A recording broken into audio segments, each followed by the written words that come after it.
Je pense que Karen accepte bien son monde.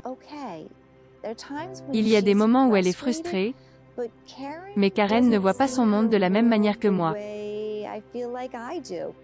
Son stress est « je veux mes crayons, je veux mon livre de coloriage, je veux regarder la télé quand je veux regarder la télé et je veux manger ce que je veux manger ». Karen, dans toutes les situations, c'est la fête. Elle est drôle, elle aime raconter des blagues, elle aime faire des plaisanteries. Elle aime avoir l'attention sur elle.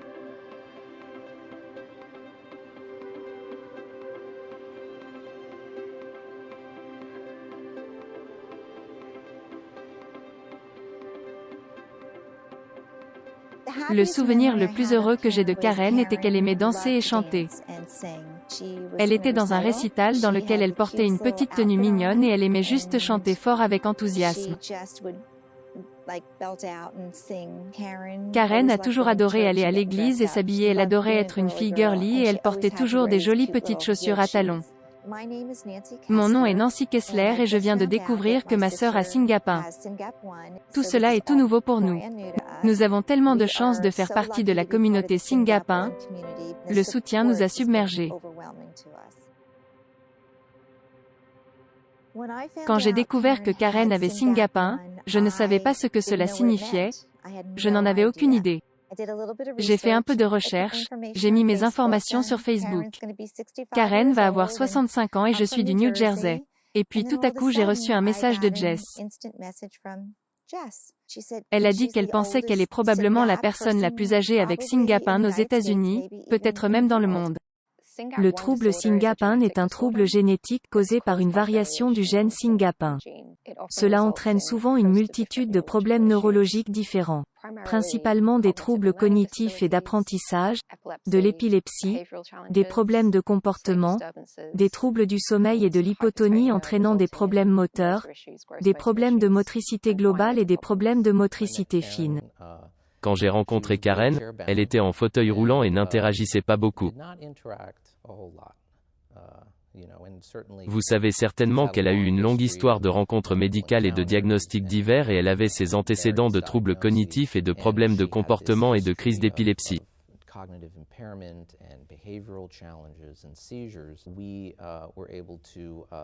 Nous avons pu sélectionner des tests axés sur ces questions et le laboratoire a donc pu prendre ces informations cliniques et se concentrer vraiment sur les gènes qui entraîneraient ces troubles.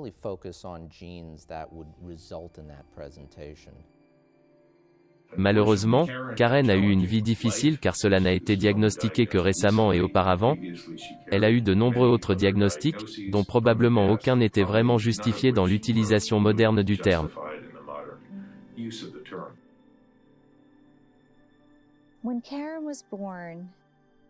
Quand Karen est née, elle n'avait pas de bonnes compétences pour s'alimenter au début. C'était le premier signe qu'il se passait quelque chose, nous ne savions pas vraiment ce que c'était. Les jalons de développement de Karen ont tous été retardés. Elle ne s'est pas assise, elle n'a pas rampé, elle n'a pas marché dans les temps, elle n'a pas parlé à l'heure. Elle était très difficile, elle a beaucoup pleuré et elle était très difficile à gérer. Il y avait certainement des signes que quelque chose se passait.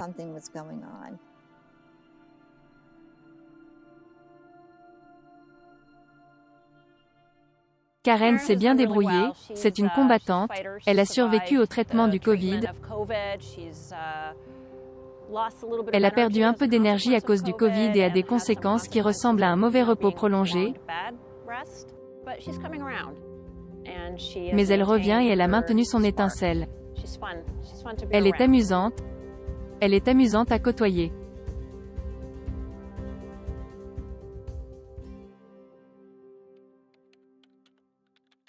La disponibilité des tests génétiques augmente, mais elle n'augmente pas assez rapidement. Vous devez répondre à certains critères pour obtenir un test génétique.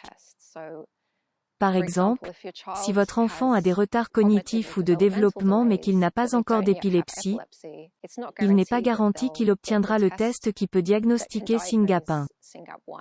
Non seulement Singapin mais d'autres maladies aussi. Eh bien, c'est assez nouveau, donc tous mes patients adultes n'ont pas bénéficié des tests génétiques.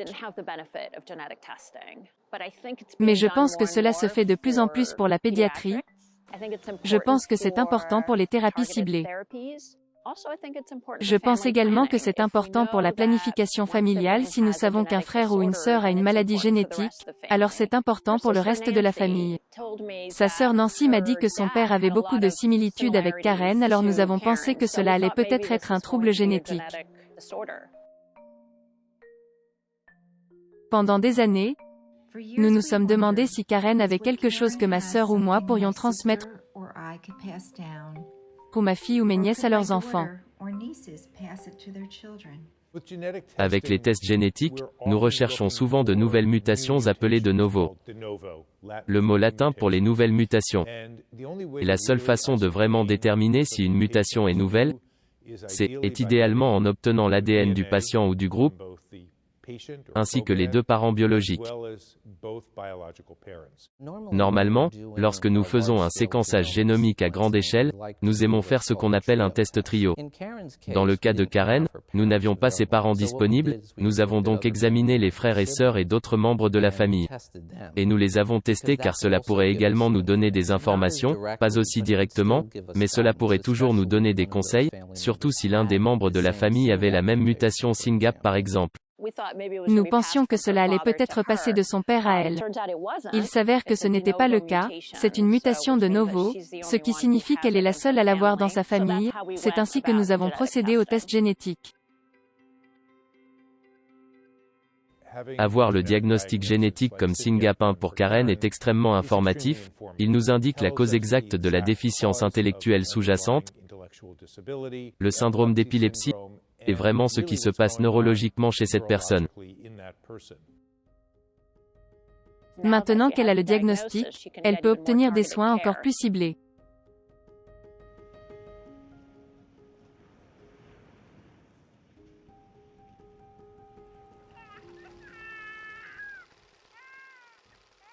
Quand Karen était plus jeune, très petite, ses comportements étaient si difficiles que mes parents ont dû faire des choix très difficiles et des décisions difficiles.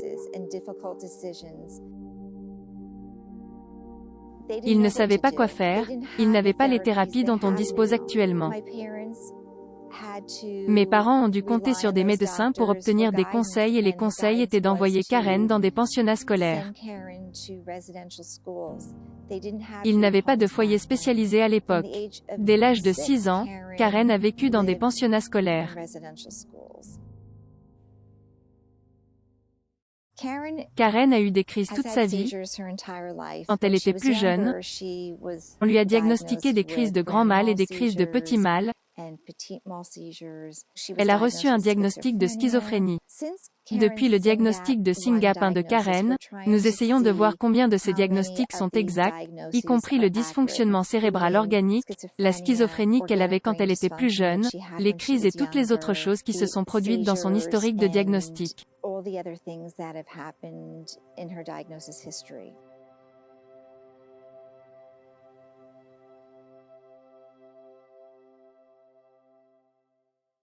Pour le neurologue qui voit une fois par an ou peut-être va au foyer de groupe et les voit 2 fois par an, cela vaut la peine de faire des tests génétiques.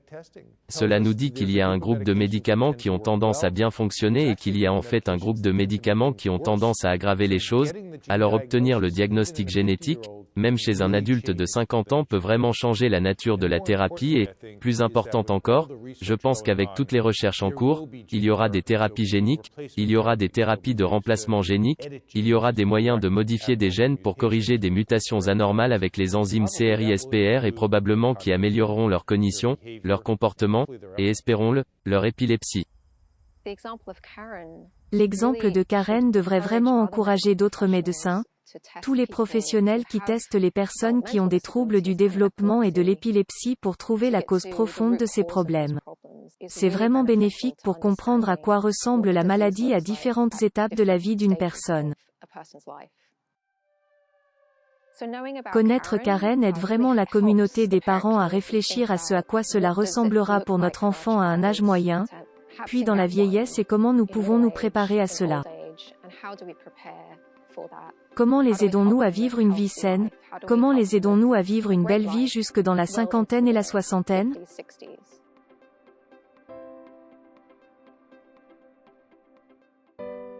J'ai réalisé à quel point nous sommes chanceux d'avoir déjà ce diagnostic pour ma fille Anna. Les familles comme la nôtre avec de jeunes enfants ont maintenant les connaissances nécessaires pour pouvoir les soutenir, se battre pour eux et leur offrir la meilleure qualité de vie possible. J'imagine que d'autres parents d'enfants atteints de SYNGAP1 ressentent la même chose.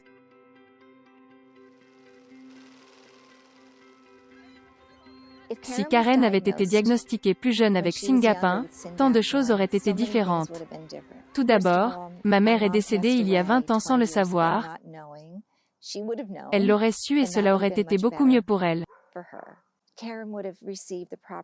Karen aurait reçu les soins médicaux appropriés, elle aurait reçu les thérapies appropriées, ils auraient compris qu'elle était autiste et elle aurait reçu une thérapie comportementale appropriée pour ses comportements.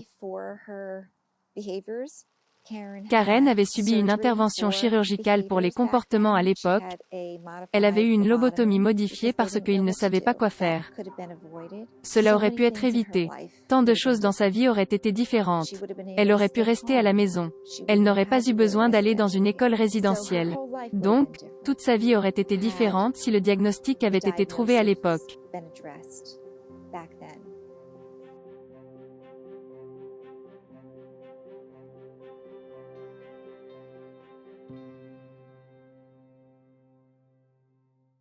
Pour la famille SYNGAP et la communauté des soignants, apprendre qu'il y a un patient plus âgé avec une variation singulière, c'est vraiment incroyable. C'est incroyable d'avoir enfin trouvé quelqu'un. Et bien sûr en tant que parent d'enfants atteints de ce trouble, lorsque vous découvrez le diagnostic de votre enfant, vous vivez en quelque sorte toute sa vie en un jour. Et vous pensez fréquemment à ce que sera le reste de sa vie. S'il sera heureux, en bonne santé, comment il continuera à progresser. Il est très difficile d'extrapoler l'expérience d'une personne au reste de la communauté étant donné que SYNGAP1 est un tel trouble du spectre. Mais ce qui est incroyable à voir avec Karen, c'est qu'elle est heureuse, qu'elle est en bonne santé et qu'elle est bien prise en charge. Ce sont les choses que je pense nous voulons tous pour l'avenir de nos enfants. Cela nous donne beaucoup d'espoir et nous incite à continuer d'essayer d'orienter la science et la technologie vers la recherche d'une thérapie ou d'un traitement qui aidera à atténuer certains des défis auxquels les gens vivent lorsqu'ils sont atteints du trouble SYNGAP1.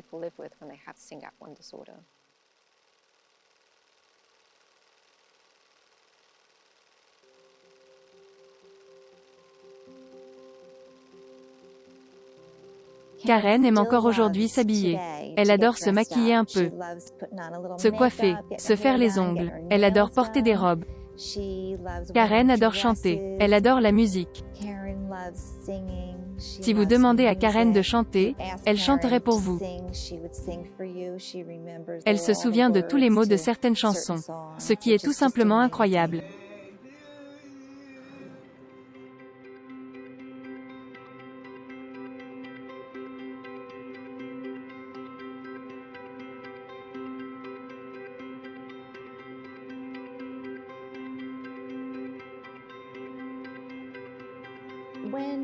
Quand Karen a survécu à Covid, peu de temps après, nous avons reçu le diagnostic des résultats des tests ADN.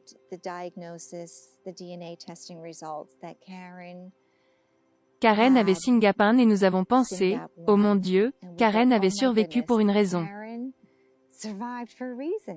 Elle a survécu à cause de ce diagnostic. Si seulement mes parents l'avaient su. Et maintenant peut-être que des informations sur Karen aideront les autres.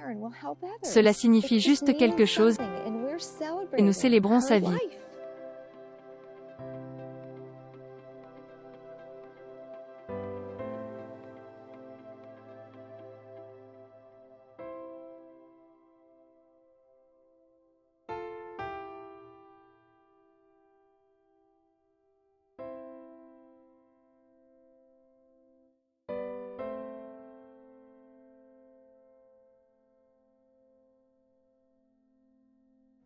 Karen vit au New Jersey où elle continue de recevoir d'excellents soins des docteurs Griveau et Devinsky.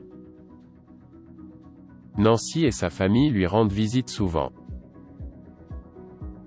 SynGAP Research Fund est entièrement géré par des parents et des volontaires. L'ensemble des donations servent à accélérer la recherche de nouveaux traitements pour SynGAP1. Rejoignez SRF pour aider ces patients.